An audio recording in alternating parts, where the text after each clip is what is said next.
अस्सलाम वालेकुम तमाम कैंडिडेट्स को मैं अपने YouTube channel Khan PPS test preparation पर वेलकम करता हूं। तो कैंडिडेट्स, जैसा कि आपको कल मैंने इन्फॉर्म किया था, अनाउंसमेंट की थी कि आज हम एक ऐसी शख्सियत से आप लोगों को मिलवाने लगे हैं कि जो अपने काम में, जो अपनी स्टडी में, इसका कोई सानी नहीं है पंजाब में।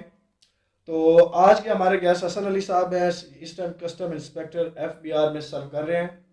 तो उससे पहले मैं आप लोगों को इसका शॉर्ट सा इंट्रोडक्शन करवाता हूँ, जिसके पीपीएससी एफपीएससी के 30 से ज़्यादा टेस्ट क्लियर हैं और इसमें बहुत सारी पोस्टों पे इसकी एलोकेशन भी हो चुकी है। तो हसन अली साहब ने अपनी एजुकेशन 2018 में कंप्लीट की थी। सरगोदा यूनिवर्सिटी से बीएस केमिस्ट्री है, उसके साथ इन्होंने पंजाब यूनिवर्सिटी से लॉ ग्रेजुएट भी हैं। तो उसके साथ ही इन्होंने प्राइवेट एमए आईआर भी कर रखा है। तो कैंडिडेट इन्होंने अपना जो जर्नी था वो 2015 में स्टार्ट किया। पंजाब पुलिस स्पेशल ब्रांच में ये सिलेक्ट हुए। फैसलाबाद रीजन में इनका मेरिट नंबर 2 था। उसके बाद ये सब इंस्पेक्टर पंजाब पुलिस 2017 में इन्होंने टेस्ट क्लियर किया और उसके बाद assistant Punjab worker welfare board में इन्होंने टेस्ट पास किया। उसके बाद पीपीएससी का असिस्टेंट पंजाब ओवरसीज कमीशन में इन्होंने सेलेक्ट भी हुए और 2 साल तकरीबन वो जॉब भी की। उसके साथ 2018 में और इनका लेबर इंस्पेक्टर का टेस्ट क्लियर हुआ।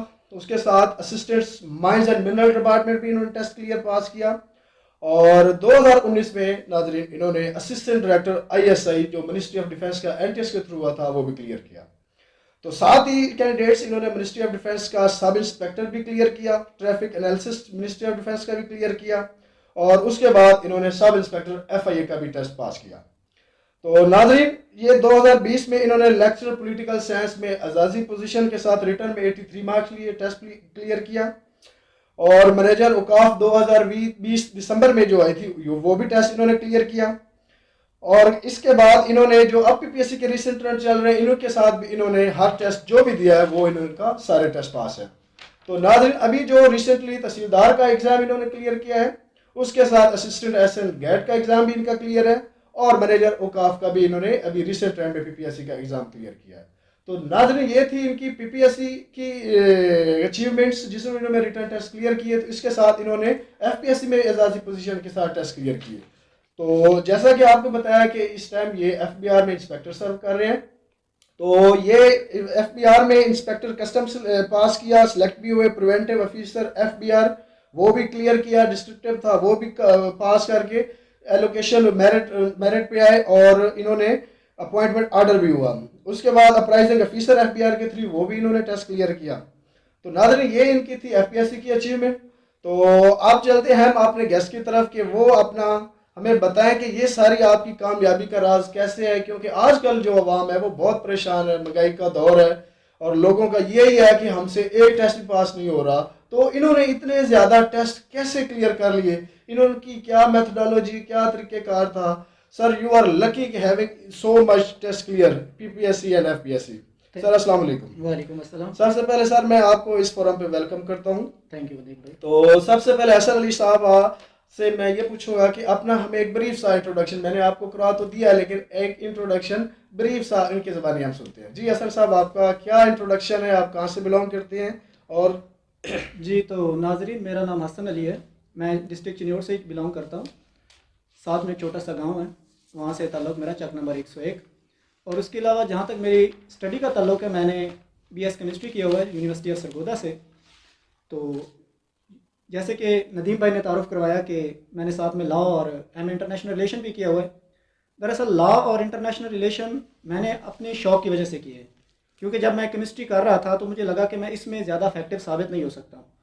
और दूसरी बात इन्होंने कही कि आपका राज क्या है, तो राज भी मेरा इसी में छुपा हुआ है कि मैं जो साइंस से आर्ट्स में शिफ्ट हुआ हूँ, क्योंकि आपको पता है कि जो पीपीएससी है ये ज़्यादातर आर्ट्स के सब्जेक्ट्स पर बेस करता है। तो मेन शॉर्ट सेंटर में ये तारुफ यही था। जी, असर साहब ने बिल्कुल अपना आज ब्रीफ सा इंट्रोडक्शन करवाया है। असर साहब, मैं आपसे ये पूछूंगा, आपने 2015 में स्पेशल ब्रांच में सिलेक्ट हुए जी और वो आपने तकरीबन 4 साल साथ जॉब भी की। जी तो असर साहब बताएं कि 2015 में आप जब स्पेशल ब्रांच में आए तो 2017 में आपका ग्रेजुएशन हुआ, जी आपने बीए किया जीसी से। तो उसके बाद आपने लातदार टेस्ट क्लियर किए। सब इंस्पेक्टर पंजाब पुलिस का आपका मुझे याद है कि पहला टेस्ट था जो आपने क्लियर किया। तो जी ये हाँ। हमें बताएं कि आपने इस पीपीएससी की तरह अपने आप को शिफ्ट कैसे किया, आपको इंस्पायरेशन क्या मिली कि आप पीपीएससी और एफपीएससी के एग्ज़ाम दो? बेसिकली जो पीपीएससी जहाँ तक शिफ्ट होने का तल्लक है नदीम भाई, तो वो ये है कि मैं एक मिडिल क्लास फैमिली से ताल्लुक़ रखता हूँ। और जब मैंने पीपीएससी की तैयारी स्टार्ट की थी तो मैंने देखा कि क्या चीज़ है जहाँ से मैं प्रोग्रेस कर सकता हूँ। तो मुझे पीपीएससी एक वाहिद वो इदारा लगा जहाँ पे मेरिट था। मैं ये नहीं कहता कि बाकी जगह पे मेरिट नहीं था, लेकिन एक शिफाफ और इस पे किसी को कोई शक नहीं था उस वक्त। तो मुझे लगा कि मेरी मेहनत इस जगह पर, इस प्लेटफॉर्म पर रंग लाएगी। तो मैंने पीपीएससी को चूज़ किया कि मैं इसकी तैयारी करता हूँ, ताकि मेरी जो मेहनत है, अगर मुझे पता चलता रहे कि मैं किस लिहाज से तैयारी कर रहा हूँ और कितनी तैयारी मेरी। क्योंकि साथ उनका तरीकाकार कुछ इस तरह का था कि उनका बड़ा शिफाफ सा तरीका, वो पहले आपका टेस्ट लेते हैं, फिर उसमें वो बताते हैं कि आपके इतने मार्क्स हैं। बंदे को ये भी पता चलता रहता है कि मेरी तैयारी किस नैज पे पहुंच चुकी है। तो इसलिए मैंने पीपीएससी की तैयारी स्टार्ट की। जी नाजरीन, तो मैं आज एक ऐसा हीरा जीके एक्सपर्ट जिसे बोले तो वो बेजाना होगा, क्योंकि इसके एक नहीं, दो नहीं, तीन नहीं, लातदार 30 से जायद पीपीएससी जो तैयारी कर रहे हैं उनको पता होगा कि ये कोई आसान काम नहीं है। तो ये एक रियल ओरिजिनल अगर इसको हम टाइटल दें जीके एक्सपर्ट या वन पेपर टॉपर इस टाइम पंजाब में है तो वो बेजाना होगा। तो असल में अच्छा ये आप बताएं, 2017 में आपका सब इंस्पेक्टर का पास हुआ, उसके बाद आपके दरमियान में टेस्ट ड्रॉप होने लगे और जी ये एक लेंथी प्रोसेस था, इसमें आपने कंटिन्यूस स्ट्रगल की है। हमारे कैंडिडेट्स का मसला ये है कि एक टेस्ट फेल हो जाए, ड्रॉप हो जाए, उसके बाद उनके पास वो मोटिवेशन नहीं रहती। तो आपने इस सारे सूरत हाल में अपनी मोटिवेशन को कैसे कायम रखा कि नहीं मैं कर जाऊंगा? आपके मुझे याद है कि 1 मार्क्स 0.5 से ड्रॉप्स होते रहे दरमियान में जब आपने स्टार्ट जी ये किया। तो उस वक्त आपने अपने आप को पॉजिटिव और मोटिवेशन किस तरह पे कायम रखी? देखिए नदीम भाई, जहाँ तक डिसहार्ट और इस होने का तल्लक है, तो मैंने अपने लिए एक फार्मूला सेट किया था कि वो आप लोग भी अपना सकते हैं। जैसे कि मैंने पीपीएससी के जब भी पेपर देने शुरू किए, तो मेरा ये टारगेट था कि शुरू में मुझे बहुत ज़्यादा मायूसी हुई जब मैंने सब इंस्पेक्टर का पेपर पास किया। उसका थोड़ा सा जो सिलेबस था ना, वो मखसूस था और रीजन की सीट थी। उसके बाद मुसलसल 1 डेढ़ साल तक मेरा कोई पेपर पास नहीं हुआ। तो जी नाजरीन, देखें कि आजकल के हमारे बच्चों का एक टेस्ट पास नहीं होता, वो भी तैयारी के साथ नहीं जाते और पास नहीं होता, डिसहार्ट होके घर बैठ जाते हैं। तो इन ये कह रहे हैं कि 1.5 साल मेरा पेपर पास नहीं हुआ, लेकिन इन्होंने हिम्मत नहीं हारी, फिर भी ये अपनी पीपीएससी की प्रेपरेशन पर फोकस करते रहे। तो हसन साहब, फिर आपने किस तरह आगे? जी मैंने 1.5 साल के बाद जब मायूसी का एक पीरियड था, हम्म, साथ में आप पुलिस की इतनी टफ फील्ड वर्क, जो लोग जानते हैं कि पुलिस एक हेक्टिक रूटीन है, तो जी आपने किस तरह फिर सारी चीज़ों को मैनेज किया? देखिए, मैंने एक ना फार्मूला सेट किया था अपने लिए। वो फार्मूला ये था कि मैंने पीपीएससी के पेपर देते रहना। और अच्छा। उसमें फार्मूला ये है कि मेरी सक्सेस क्या है। मुझे पता था कि इसमें काफ़ी सारे लोग हैं और मैं भी बिल्कुल बिगिनर हूँ। तो मैंने ये फार्मूला सेट किया कि मैं पीपीएससी का पेपर दूंगा और उसमें मैं ये चीज़ चेक करूंगा कि आया मैंने उसमें प्रोग्रेस किस तरह की। मतलब प्रोग्रेस से मुराद ये है कि फ़र्ज़ करें मैंने एक टेस्ट दिया है, उसमें मेरे मार्क्स से 15। अब दूसरा मैंने टेस्ट दिया, अगर उसमें मेरे मार्क्स 20 हैं और फिर भी मैं फेल हो गया हूँ, तो इसका मतलब मैं प्रोग्रेस कर रहा प्रोग्रेस चल हूँ। तो रही ये है। एक उम्मीद थी मुझे कि मैं आहिस्ता आहिस्ता आगे बढ़ रहा हूँ। तो इसी उम्मीद ने मुझे डिसहार्ट भी नहीं होने दिया और इसी के ऊपर मैंने वो बेस किया है। जब कभी मैं परेशान होता था तो मैंने एक ना लिस्ट बनाई थी कि इसमें 15 नंबर हैं, इसमें 16 नंबर हैं। तो इस लिहाज से जब वो प्रोग्रेस नज़र आती थी ना, तो तब मुझे वो मोटिवेशन साथ मिलती रहती थी। जी, तो नाजरीन, इन्होंने प्रोग्रेस का फार्मूला यूज किया है कि नो मैटर टेस्ट आपका पास हो या फेल हो, आपने अपने आप का वैल्यूएट करते रहना है कि मेरी प्रीवियस टेस्ट में क्या परफॉर्मेंस थी और इस टेस्ट में क्या हो। अगर तो वो रेशो आपकी परफॉर्मेंस नंबर ज़्यादा है तो आपने पॉजिटिव एनर्जी के साथ लगे रहना है। तो इसके बाद हसन अली साहब, आप हमें ये बताएं कि पीपीएससी में आपने किस तरीके से स्टार्ट लिया, कौन सी बुक पढ़ना स्टार्ट की? जो एक हर बच्चे का क्वेश्चन है कि हम जी स्टार्ट कहाँ से करें, तो उसका क्या आप गाइड करें? देखिए, मैंने भी दूसरों की तरह जो स्टार्ट किया था वो मैंने किया था कारवान से, अहमद नजीब की। नो इंसाइक्लोपीडिया डाउट बुक वो वाली। बहुत अच्छी बुक है, लेकिन उसे थारोली पढ़ना बहुत मुश्किल है। मैंने एक दफ़ा पढ़ भी ली, लेकिन मुझे उसका कोई फ़ायदा नहीं हुआ। फिर मुझे एक दोस्त ने कहा कि पास पेपर आप करें। अब यहाँ पर मैं पीपीएससी के एक पते की बात बता रहा हूँ कि पास्ट पेपर वो वाहिद चीज़ है जिसको आप स्किप नहीं कर सकते। नो डाउट ये एक किस्म का वो कहते हैं कि ये एक जनरल सा सवाल है कि हर बंदा ये कहता है कि पास पेपर रट लो, पास पेपर रट लो।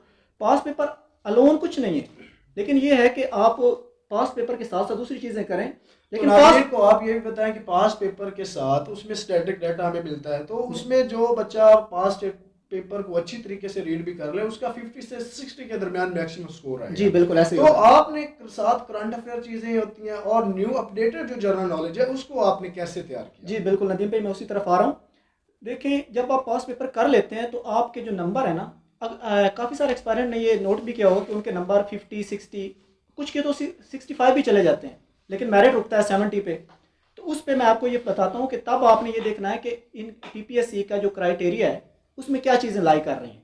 देखिए, अब उसमें 10 नंबर की उर्दू होती है अक्सर सवालात में, जो जनरल सवाल पेपर्स है में, हाँ, पेपर्स में। बिल्कुल 10 नंबर का तकरीबन 8 नंबर का कंप्यूटर होता है, बिल्कुल 10 नंबर की इंग्लिश होती है। बिल्कुल।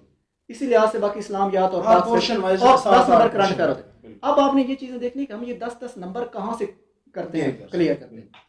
तो मैंने मतलब उर्दू आपने के हर एरिया को आइडेंटिफाई किया और जी उसका जी अलग सा तैयारी की, ये नहीं कि आपने सिर्फ पीपीएससी के पास पेपर रख लिए और आप इसके अलावा आपने जो रिलाई किया वो हर पोर्शन को आपने हिट हर किया। पोर्शन पे अलग अलग थोड़ा सा फोकस किया। जैसे अब उर्दू के लिए मैंने कारवान वो कलीदी उर्दू को कंसल्ट किया था। अब कंप्यूटर का पोर्शन है, काफ़ी ज़्यादा मुश्किल है। उसके लिए मैंने एग्जाम बीटा के नोट्स पढ़े, मुझे किसी दोस्त ने रिकमेंड किए थे कि वहाँ से तैयारी अच्छी हो सकती है, बिल्कुल उन्होंने मुझे हेल्प किया। करंट अफेयर एक बहुत बड़ा टॉपिक है, तो वो पाक एमसीक्यूज वेबसाइट है और एग्जाम बीटा, ये दोनों ऐसी वेबसाइट्स हैं जहाँ पर आप करंट अफेयर क्लियर कर सकते हैं। इसके अलावा जेडब्ल्यूटी का रिसाला जो है, वो मैं ये नहीं कहता कि आप लोग सारा पढ़ें, क्योंकि वन पेपर के लिए उसकी आखिरी 4 पेजेस बहुत होते हैं। तो बिल्कुल ये आपके 3 टॉपिक्स क्लियर हो जाते हैं। दूसरे नंबर पर फिर जो मतलब आपने फिर आइडेंटिफाई करना होता है कि इसमें चीज़ रहती क्या है। पाक एमसीक्यूज मैं जनरल सा आपको देता हूँ, वो मशवरा देता हूँ कि पाक एमसीक्यूज लाजमी करें। नहीं हो सकते कोई बात नहीं, लेकिन उसमें पाकिस्तान अफेयर और करंट अफेयर वो लाजमी करें।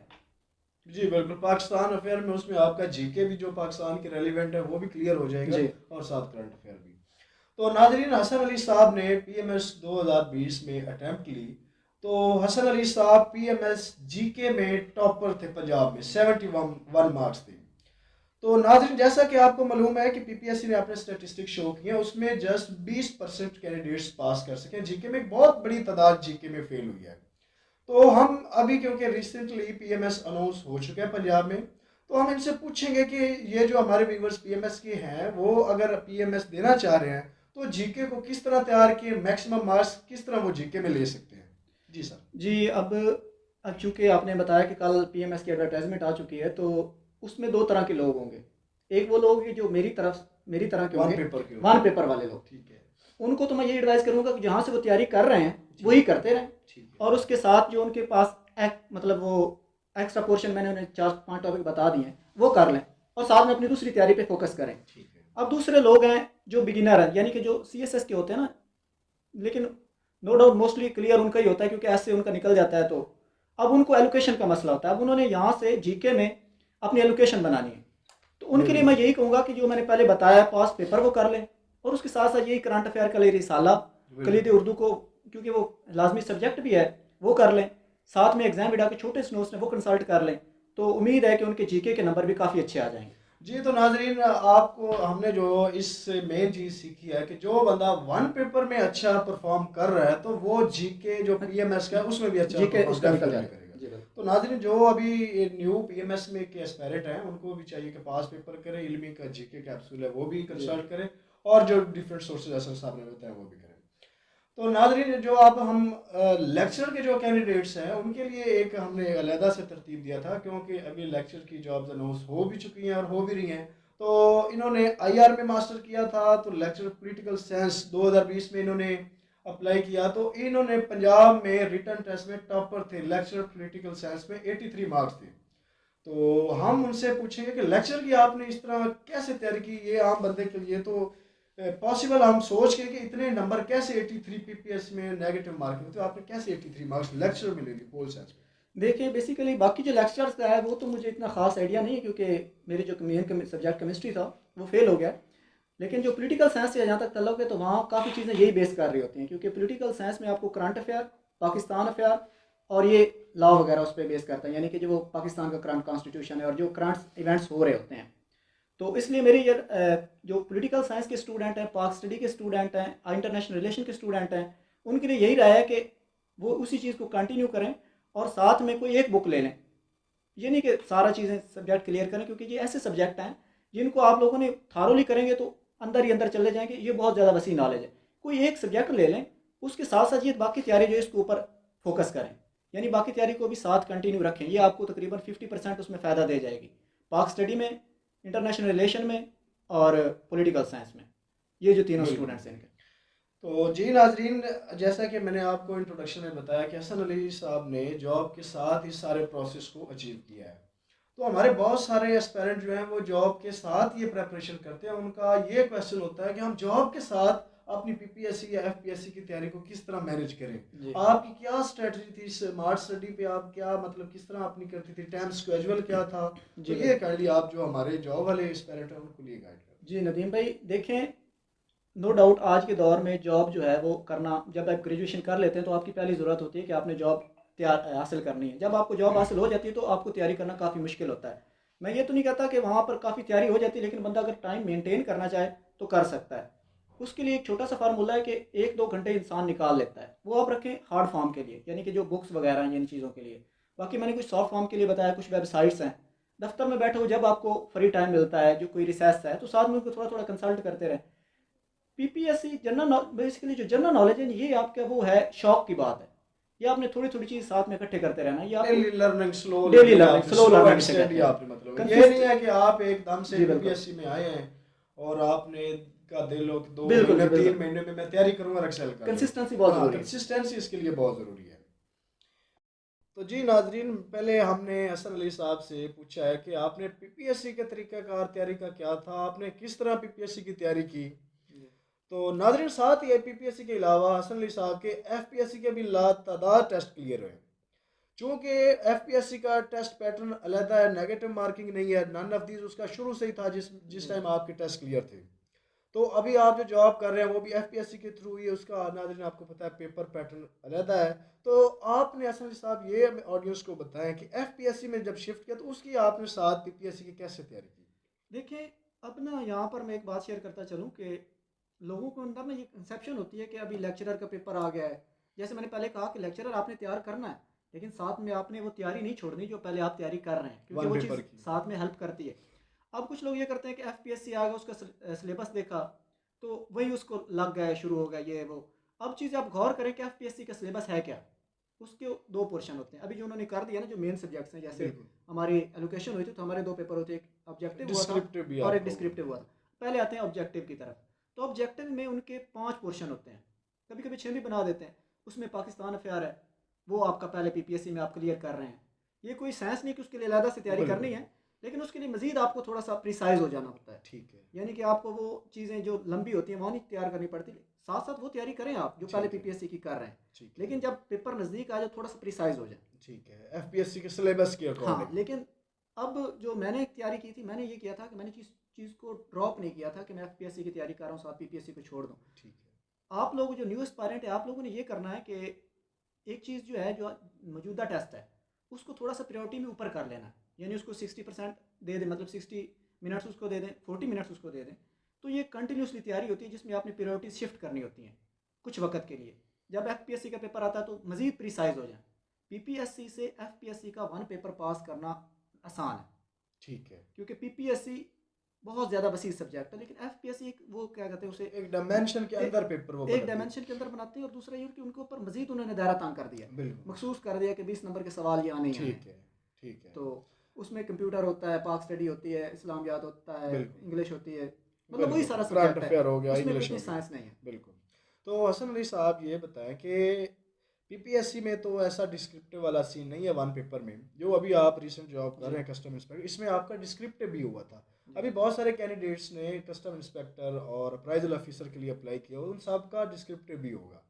तो आप मेरी ऑडियंस को ये बताएं कि आपने डिस्क्रिप्टिव की कैसे तैयारी करनी है, जिन्होंने ये क्लियर करने हैं एग्ज़ाम एफपीएससी के, उसके बाद डिस्क्रिप्टिव की क्या स्ट्रेटजी लगा? जी। डिस्क्रिप्टिव के लिए ना, अब उन्होंने एक अपनी वेबसाइट पे एक वो दे दिया है, आउटलाइन सबकी। आउटलाइन दे दिया, उसमें उन्होंने सिलेबस दे दिया है कि ये आपका सिलेबस होगा। ठीक वो है। आप देखें तो बिल्कुल प्रिसाइज सा है। ठीक है। जिसमें उसमें कश्मीर इशू है, ठीक है। पाकिस्तान अफगानिस्तान रिलेशन है, पाकिस्तान यूएस रिलेशन है, ठीक है। उसमें उन्होंने 7 बुक्स रिकमेंड की हैं। ठीक है। तो आप लोगों को करना ये है कि एक एक बुक आपने सारी सारी चीज़ों की, बुक्स तो हम नहीं, जितनी रिकमेंडेड है वो तो नहीं नहीं। सारी पढ़नी नहीं, ठीक है। आपने ये करना है कि कोई एक बुक्स उठा लें। जैसे इस्लामियात की छोटी सी बुक है, मैंने वो पढ़ी थी, इंट्रोडक्शन टू इस्लाम। ठीक है। अब उसके सरी क्या होगा, तरीके और भी पास करने के, लेकिन उस रिकमेंडेड बुक्स का क्या होगा, क्योंकि वो एफपीएससी वाले कह रहे हैं, तो उसका ये होगा कि उसका आप रेफरेंस कोट करेंगे, तो एग्जामिनर को ये लगेगा कि इसने बंदे ने वाकई उसमें से जो रिकमेंडेड सिलेबस है उसमें से पढ़ा हुआ है। ठीक है। कोई एक बुक उसकी ले लें, एक बुक जो ऊपर उन्होंने रिकमेंड की हुई करंट अफेयर के मतलब मतलब आपने जो एफपीएससी ने नाजरीन अपनी वेबसाइट पे रेफरेंस के लिए दिए हुए हैं, तो जब आपका डिस्क्रिप्टिव होगा तो आप अपने आंसर में उसको एज ए रेफरेंस कोट कर सकते हैं। जब वो करेंगे तो उसका आपको एडवांटेज ये होगा कि एग्जामिनर को पता लग जाएगा कि जी आपने बिल्कुल। ये बुक सारी रिकमेंडेड जो पढ़ी हुई हैं। ठीक हो गया। तो हसन साहब, अब आते हैं हम दोबारा पीपीएससी की तरफ। जी आजकल हमारे स्टूडेंट्स में काफ़ी एक गहमा गहमी मची हुई है कि जो अभी पीपीएससी ने अपना ट्रेंड्स पेपर पैटर्न चेंज किया है, नन ऑफ दीज दिया है, जी जी तो इसमें भी आपके माशाल्लाह सारे टेस्ट क्लियर हैं जो आपने दिए हैं। आपका माशाल्लाह तहसीलदार का टेस्ट क्लियर है, जी बिल्कुल। असिस्टेंट एसेंट गैड का है, वो भी इसी रेसिंग ट्रेंड में हुआ है। उसके साथ मैनेजर औकाफ का भी आपने जी 2 सीट्स थी पंजाब में, वो भी आपने क्लियर किया। तो कैंडिडेट्स को ये बताएं कि रिसेंट ट्रेंड्स में अपने आप को किस तरह तैयारी करें, देखिए। क्योंकि नन ऑफ दीज वाला फैक्टर जो है स्टूडेंट्स को। जी मैं आपकी बात समझ रहा हूँ। देखिए, अब पीपीएससी ने जो उनका स्कैंडल आया था 2020 में, उसके बाद अपना एक ट्रेंड चेंज कर लिया। सारों ने देखा होगा, पेपर दिए भी हैं, नन ऑफ दीज दे दिए। अब आप लोगों ने उसको काउंटर करना है। अपनी वो स्ट्रेटजी मॉडर्न लाया है, तो आप लोगों को थोड़ा सा मॉडर्न होना पड़ेगा। चीज़ें वही हैं, पास पेपर करने हैं आप लोगों ने, साथ में वो चीज़ें भी करनी जो मैंने बताई हैं। अब करना क्या है कि आप लोग उसके साथ साथ उसको कम्पीट कर सकें, कि नन ऑफ दीज का आपको ठीक ऑप्शन। है। कुछ नए सवाल भी वो डाल रहा है, लेकिन वो जो नए सवाल आ रहे हैं वो कहाँ से आ रहे हैं, आप उसका ये बिल्कुल, तरीकाकार है। सिलेबस वही है लेकिन डेप्थ में जा सिलेबस रहे वही है, हैं। लेकिन वो उसका ये करना है आप लोगों ने कि उन चीज़ों को थोड़ा सा गहराई में जाना है। ठीक जैसे है। अब उसने पूछा है कि लता मंगेशकर के वो उस्ताद का क्या नाम था। अब आप लोगों को चाहिए कि वो फेमस पर्सनैलिटीज़ पे आ रहा है, तो सारी जो फेमस पर्सनैलिटीज़ हैं उनके उस्तादों के बारे में याद करें। जो फेमस पर्सन थे, जैसे नुसरत फ़तेह अली खां, वो कब फौत हुए, जो फेमस थे, यानी कि ईदी है, बिल्कुल। उनका तल्लुक कहाँ से था। इस तरह करके आप लोगों ने थोड़ा सा उसको डेप्थ पे जाना है, यानी कि गूगल का इस्तेमाल थोड़ा सा ज़्यादा कर देना है। ठीक है। और दूसरी बात ये कि आप लोगों ने इसमें ये करना है कि थोड़ा सा चीज़ों को पक्का करना है। पहले हम तुक्का लगा देते थे कि ये नहीं है, बिल्कुल, ये नन ऑफ होगा। दीज में अब वो अब आप फैक्टर लोगों ने नहीं। इसको थोड़ा सा वो कर देना है कि आपको पता एग्जैक्टली पता हो कि ये वाकई यही चीज़ है। तो वही चीज़ है, बाकी सारी वही चीज़ें आ रही हैं। अगर आप इसको थोड़ा सा उसी टॉपिक को एलेबोरेट कर देंगे तो आपके ये पेपर भी क्लियर हो जाएंगे। ठीक हो गया। सनली साहब, आजकल जो दूसरा बच्चों का क्वेश्चन है कि पीपीएससी का जो इतना हम मेरिट, जितने अपने नंबर एक्सपेक्ट करते हैं जी जी उससे हमेशा 8-10 कम आ रहे हैं। जी जी तो हसन भाई, आपका इस बारे में क्या ख्याल है कि क्या वाकई नंबर कम आ रहे हैं? क्योंकि आपके रिसेंट ट्रेंड में भी पास हो, क्या आपके भी नंबर कम हो रहे हैं जी। जितने आप कैलकुलेट पेपर देने के बाद करते हो? देखिए नदीम भाई, मैंने ना जो पीपीएससी में इसकी जो शफाफियत का तल्लुक है, मुझे थोड़ा सा डाउट आया था जब इनका स्कैंडल बनने लगा था अभी। मतलब आपको स्कैंडल बनने से पहले ही पहले आइडिया हो थोड़ा सा चुका? डाउट हुआ आया था। क्योंकि नाजरीन, जैसा कि एक बंदा कंटिन्यूस स्टडी कर रहा है तो उसके पहले बेशुमार पेपर पास हो रहे हैं, तो यकदम एक स्लॉट आती है तो उसका पेपर पास नहीं होता, मतलब को 0.5 से रह गया 1 नंबर से, तो उसको मतलब एक आइडिया हो जाता है कि अब इसमें कुछ कहीं ना कहीं गड़बड़ हो रही है। जी, तब मुझे कुछ लगा था कि पीपीएससी में कुछ गड़बड़ है, ठीक लेकिन है। तब भी मैं ये इस पे यकीन नहीं करता था कि अपनी मेहनत पे। नंबर नंबर जो है वो कम वो कर रहे हैं। ठीक है। आज तक मैंने जितने टेस्ट दिए हैं, तकरीबन पास तो मेरे जिन्होंने गिनवाए जो थोड़े बिल्कुल, बहुत हुए 30 हैं, प्लस है। लेकिन जो मैंने पेपर दिए हैं उनमें भी मुझे आज तक कभी नहीं लगा कि नंबर वो कम कर रहे हैं। ये नंबर वाली बात में मैं एग्री नहीं करता, ठीक हो गया। क्योंकि नंबर आज तक मैंने जितने वो किए होते हैं गैस, उतने ही बिल्कुल आते हैं। उतना एग्जैक्टली ये उतना नंबर ही। वाली तो कंसेप्शन नाज़रीन, गलत है। ये आपको इससे हमें सीखने को क्या मिला कि अगर आप लोगों ने पढ़ा हुआ है, डीपली स्टडी आप लोगों ने की हुई है, जी कंसेप्ट आपके क्लियर हैं, तो फिर आपके नंबर कम नहीं होंगे। फिर आपके आइडिया के, मुझे याद है आपने तहसीलदार के जितने एक्सपेक्ट किए थे उससे आपके नंबर दो ज़्यादा तीन आए हैं। ज़्यादा मुझे ही आए, आइडिया, हाँ मुझे ज़्यादा ही आए, आइडिया ज़्यादा है, वो तो क्वालिफाई हुआ है। ज़्यादा है। तो नाजरीन, इसके बाद हम अपने गेस्ट से ये पूछेंगे, लास्ट में ये क्वेश्चन है कि व्हाट इज मंत्र ऑफ सक्सेस? आपकी सक्सेस का राज क्या है? ये आप चंद अल्फाज में मेरी ऑडियंस को बताएं। जी वो ये तो हर बंदा जानता है कि मंत्र ऑफ सक्सेस वही पुरानी घिसी पिटी बातें हैं, लेकिन मैं उनको अपने एक्सपीरियंस के लिहाज से शेयर करता जाऊंगा कि जो कोई भी सक्सेस है ना, वो डिपेंड करती है आप लोगों की कंटिन्यूटी पे, कि आप लोग कितना उसके साथ कंसिस्टेंसी। रेलिवेंट है। मैं ये समझता हूँ कि जैसे एक काम आप लोगों ने, चले स्टडी का ले लेते हैं। स्टडी आप लोगों ने एक दिन 8 घंटे की है, दूसरे दिन भी 8 घंटे की है, लेकिन तीसरे दिन आप पढ़ते ही नहीं। उससे बेहतर है कंसिस्टेंसी का फैक्टर उससे मतलब बेहतर आपकी है कि सक्सेस का आप राज। लोग थोड़ी थोड़ी करें, यानी वो कछुए की चाल चलें। चाहे स्लो एंड मैं ये नहीं स्टेडी कहता कि विंस द कछुए की रेस। ही चलें, लेकिन अगर कछुए की चाल चलें, लेकिन उसको साथ इस तरह चलें कि आप में वो गैप ना आए। ठीक है। आपने जहाँ रात को शुरू किया था, सुबह वहाँ से स्टार्ट करें, इंशाल्लाह आपको फ़ायदा होगा। और आप ये पीपीएससी तो है ही चीज़ वही कि इसको 2 दिन ना पढ़े तो फिर वो बंदा ज़ीरो पे आ जाता है। तो यही है, slow and study wins the race, यानी कि आहिस्ता आहिस्ता चलते रहें इंशाल्लाह। कुछ लोगों में 4 माह में हो जाएगा, 6 माह में, कुछ का ज़्यादा में भी टाइम लग सकता है, लेकिन इसमें सक्सेस 100% हो 100% जाएगी, होगी। आप अगर हार्ड वर्किंग हो हार्ड तो। वर्किंग करते हैं आहिस्ता आहिस्ता और साथ कंटिन्यूसली। ठीक हो गया। तो जी नाजरीन, ये थे हमारे Hasan Ali, custom inspector FBR के। इन्होंने बड़ी राज की बातें हमें छुपी हुई बताई हैं, जिनका हमें पहले इतना बहुत सारी ऑडियंस को आइडिया नहीं था। इनकी बातों में ये हमने सबक अखज़ किया है कि आपने कंसिस्टेंट रहना है, आपने लगे रहना है, आपने अपनी तैयारी को छोड़ना नहीं है। तो नाज़रीन, ये हमारी हसन अली साहब एक ऐसी पर्सनैलिटी है, चिन्योट के एरिया का ये एक मान है पंजाब में। इस टाइम इसका कोई सानी नहीं है। इसके compete का बहुत सारे हमारे दोस्त कर रहे हैं और कर चुके हैं। तो जो जीके एक्सपर्ट थे वो भी इसको अपना एक्सपर्ट मानते हैं। तो नाजरीन, ये इन्होंने अपनी कामयाबी का राज हमें बताया। तो मैं उम्मीद करता हूँ बहुत सारे जो न्यू एस्पेरेंट रहे हैं, जो प्रीवियस स्ट्रगल कर रहे हैं कि पीपीएससी का इतनी तैयारी करने के बाद टेस्ट उनका क्लियर नहीं हो रहा। तो नाजरीन, उम्मीद करता हूँ कि आपको ये हमारा हसन अली साहब का इंटरव्यू अच्छा लगा होगा, और हम अपने हसन अली साहब का पर्सनली शुक्रिया अदा करते हैं। थैंक यू जी सर, थैंक आप यू। हमारे यूट्यूब चैनल पर आए और बहुत सारे एस्पेरेंट के जो क्वेश्चन थे, खदशात थे, वो आपने क्लियर किए। तो नाजरीन, मुझे दीजिए इजाज़त। इंशाल्लाह नई वीडियो के साथ मुलाकात होगी। और एंड पे जो लोग न्यू हैं वो चैनल को सब्सक्राइब कर लें, ताकि नेक्स्ट नेक्स्ट हम इसी तरह किसी और ऐसी पर्सनैलिटी का इंटरव्यू शेयर करेंगे जो आपके लिए फ़ायदा मंद साबित होगा। ओके सर, अल्लाह।